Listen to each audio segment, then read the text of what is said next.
Amid escalating tensions involving Iran, Israel, and the United States, Indian students studying across several universities in Iran have begun making arrangements to leave the country due to rising safety concerns.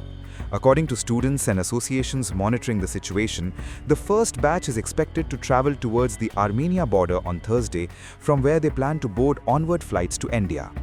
Student groups say many have already booked tickets and are coordinating their movement with assistance from associations and local authorities, while others are exploring commercial flight options. The development comes as anxiety grows among foreign nationals in Iran, with several Indian students closely tracking the evolving security situation and seeking safe routes to return home. Indian students enrolled at Tehran University of Medical Sciences, Iran University of Medical Sciences, and Shahid Beheshti University of Medical Sciences have been offered two evacuation routes via Armenia or Azerbaijan as authorities and student organizations coordinate efforts to ensure their safe movement to designated exit points, news agency reported. While several students are preparing to travel by road to cross land borders amid rising security concerns, others have opted to return to India through available commercial flight options.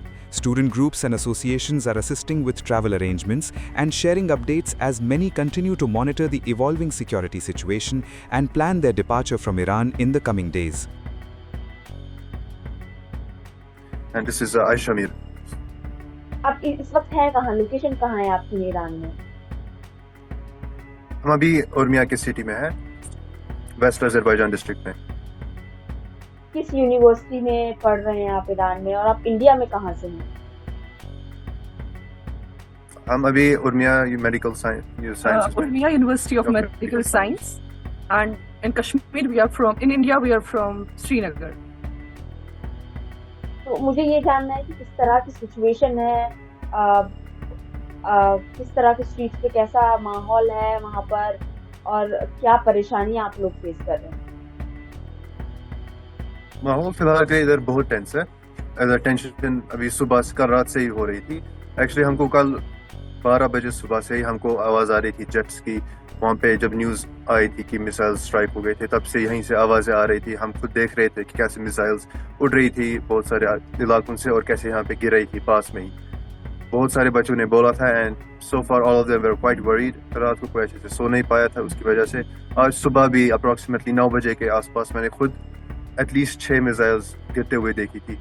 धमाके भी बहुत सुने थे तब से। And इधर बहुत सारे लोग एक तो डरे हुए हैं और बहुत परेशान भी है सर। जो इंडियन स्टूडेंट्स हैं वहाँ किस तरह का माहौल है? इवैक्यूएशन के लिए आप रिक्वेस्ट कर रहे हैं, पहले ही एडवाइजरी जारी कर दी थी इंडियन एम्बेसी ने, तो लोग यहाँ पर क्वेश्चन कर रहे हैं कि आप लोग पहले क्यों नहीं निकले? Yeah, there was an advisory, but हमारी यूनिवर्सिटी ने कोऑपरेट नहीं किया उस टाइम पे, सो हम नहीं आ पाए। बट अभी situation is very tensed, air spaces बंद है, we don't know what to do. हमारे पास कोई रास्ता नहीं है घर आने का। फिलहाल के लिए तो यूनिवर्सिटी अब तो कोऑपरेट तो कर रही है। उन्होंने भी बोला था कि हम अभी क्या कहते हैं इसको, रास्ता दे देंगे तुम लोगों को। They said कि हम आपको बसेस प्रोवाइड करेंगे, just talk to Indian embassy से कांटेक्ट में रहो और हमको बताओ कि किस मुख से हमको बेहतर जाएगा इवैक्यूएट करना। और हमने वो बात भी की थी। हम अभी एम्बेसी से कांटेक्ट में ही है, उनके साथ कन्वर्सेशन जारी होती रहती है। उन्होंने बोला बाय नाइट, बाय शाम तक वो हमको अच्छे से सारे डिटेल्स देंगे और स्टेप्स देंगे कि हमको क्या क्या करना है आगे। अभी आपकी क्लासेस बंद होंगी, तो जो खाने और लंच डिनर इन सब के लिए आपने क्या पहले से स्टॉक किया हुआ है सामान, कुछ इस बारे में बताइए। Yeah, we are stocked things. For 5-6 days we are stocked. क्योंकि ऐसा है कि यहाँ पानी भी बंद हो गया है, तो जो रिजर्व्ड वाटर है वो हम यूज कर रहे हैं अभी। पानी तो कल ही चला गया 3 बजे के करीब। तो अभी आपकी क्या रिक्वेस्ट है? अभी धीरे धीरे गैस वगैरह भी बंद हो। हम बस घर जाना चाहते हैं।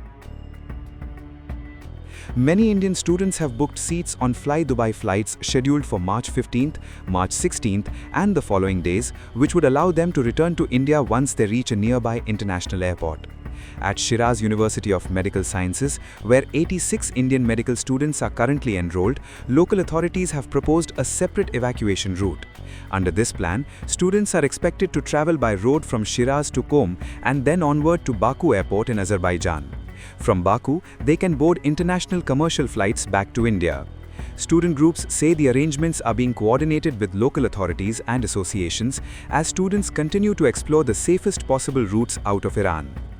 Indian students pursuing medical and engineering courses across Iran, many of whom are now reaching out to student organizations and public representatives for guidance and assistance. Students scattered across different cities have been closely monitoring the evolving security situation while coordinating with associations and fellow students to explore possible evacuation options and safe routes out of the country.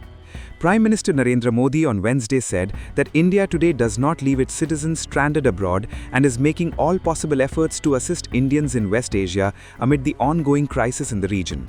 Emphasizing the government's commitment to the safety of Indian nationals overseas, the Prime Minister said authorities are closely monitoring the evolving situation and coordinating with missions and officials to provide necessary support. He noted that the government remains prepared to extend every possible assistance, including evacuation and logistical help, to ensure the safety and well-being of Indians living and working in the region as tensions continue to unfold.